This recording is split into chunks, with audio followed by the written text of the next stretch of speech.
Absolutely, absolutely.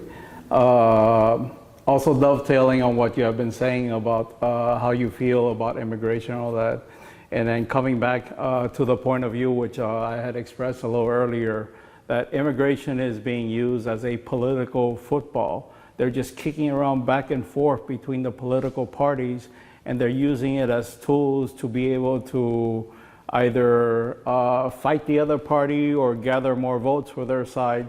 And that is really unfortunate because it should not be that way. It is impractical to be that way because as the Latin American Chamber, we look at the United States, not only at the United States, but we also tend to look at America as a whole, which is the whole hemisphere. That's why we created the Hemispheric Congress.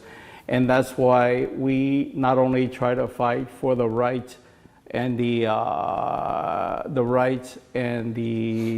different laws and regulations in the United States, but we also tend to look at the point of view of our fellow Latin Americans as well. So bearing that in mind, what we have done is when we first came to this country, for example, from Cuba, about 50, 60 years ago, depending on when different people came, we actually experienced a humongous amount of discrimination during that time. At that time, we had to organize ourselves.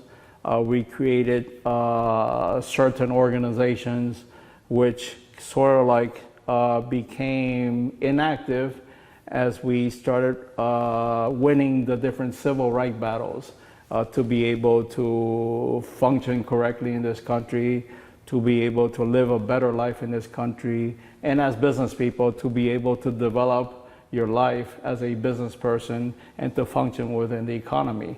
So one of the things that we have been doing recently in conjunction with the Miami-Dade County government, we have a mayor who is very friendly to immigration, Mayor Levine Cava.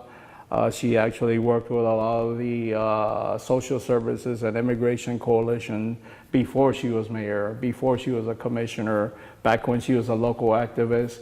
And we are actually having that conversation and looking to reactivate all of those nonprofits and all of those community organizations which helped to alleviate our immigration and our civil rights crisis that we had back 30, 40, and even 50 years ago.